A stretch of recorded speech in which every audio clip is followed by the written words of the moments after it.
What's up, YouTube? Installing some magnetic look-alike window treatments for your garage door. Pretty cool. Off of Amazon, about 30 bucks. Just a couple magnets. Set them like so in the corners.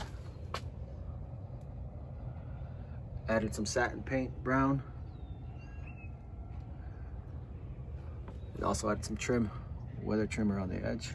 It's plastic, kind of like a Trax. And I'm gonna actually dress it up a little more with some hardware. Comes with self-tapping screws, again, Amazon. Pretty easy fix. All under 100 bucks to redo the garage door. All right, y'all, also adding a little bit of hardware. Just pre-drill the holes, screw them in, dress your garage door up.